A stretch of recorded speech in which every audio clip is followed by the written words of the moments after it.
Okay, so this might end up as 2 videos because there is a lot that they covered in the 3.6 quest, and I want to make sure to talk about all of it. So if you see 2 videos pop up, that's why. So consider this part 1. More and less in this video, I'm actually going to talk more about March 7th than anybody. So the other one I'll talk about Don Hong, and you'll probably also see I'm going to post a couple clips that I took. Insane crumbs. So have here, March says, your friend March 7th is no more. Which obviously, if you play the quest, you know that she is still there. It's essentially, Evernight is more or less March's protective mechanism. But Evernight also confirmed a theory that I've had about March 7th for a while. That theory being, March is an emanator, or is at least powerful enough to be considered one. Like, considering the fact that March was able to do this to get us into Emporius. We couldn't even do that. And this extreme hold on Memoria was even too much for Sunday. And Sunday, at one point, was the one that was holding the keys, essentially, to Dominicus. Which, if you didn't know, Dominicus is actually considered to be an emanator of the Harmony.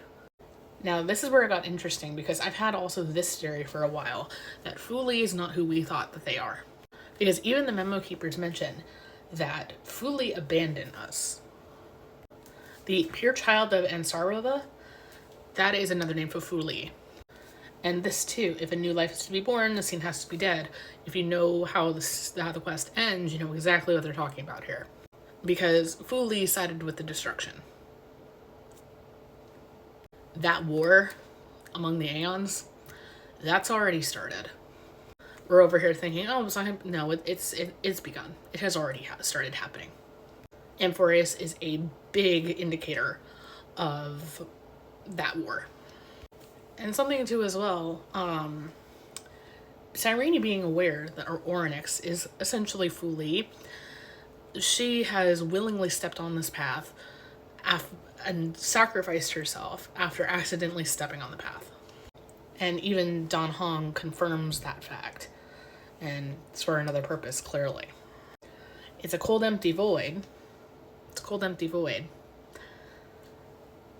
Because, as you'll find out, this one doesn't actually follow the remembrance.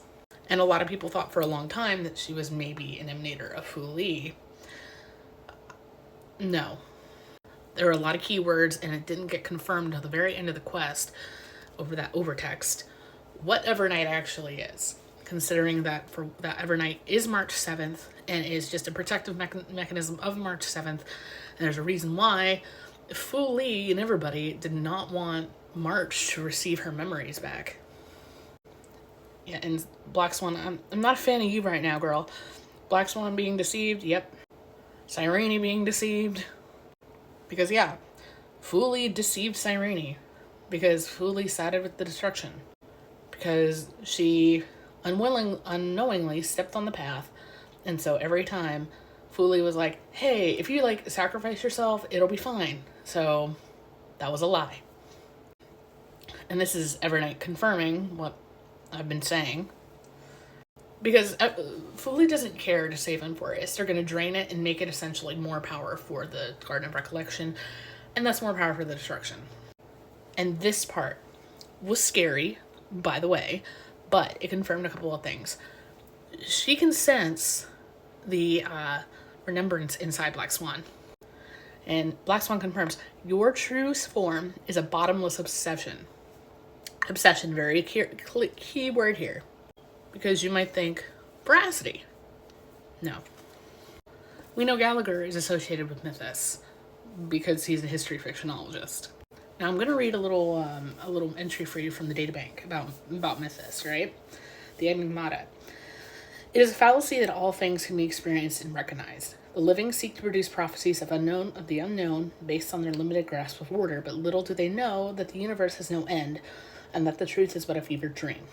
To prevent the certainty that erudition brought about from destroying the possibilities championed by Mythos, Mythos conjured the fog of thought and the rain of sensation to reveal to the mortals the inexplicable truth through the 4 agents: morph, screen, riddle, and mirage.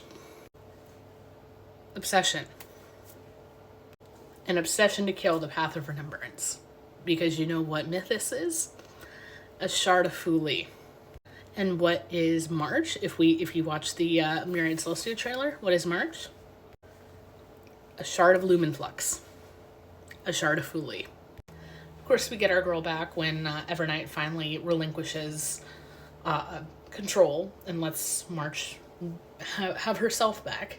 But Evernight's still in there because she's just a defense mechanism. And this is what Evernight tells us. The Garden of Recollection is your enemy. Oblivion shall keep watch over your past, veiled in the hush of the Evernight, silent and serene, veiled in the Evernight. Oblivion or Enigmata. So Mythos cares. Mythos is on our side, it seems. This is Black Swan confirming that the instance that Noose had predicted was coming. And I believe this right now is the final words before Iron Tomb is unleashed. So essentially, if you were not figuring out, March 7th is powerful. Maybe not an Emanator, but at least Emanator adjacent. Because she's powerful enough to do all this, but she's not following Remembrance. Her playable path can be Remembrance because Mythos's path isn't exactly playable. If that was the case, then we would have had Enigmata Gallagher, which would have been great. Still hoping for that 5-star Gallagher. Copium over the moon of that. I just miss hearing Eric Bra, okay?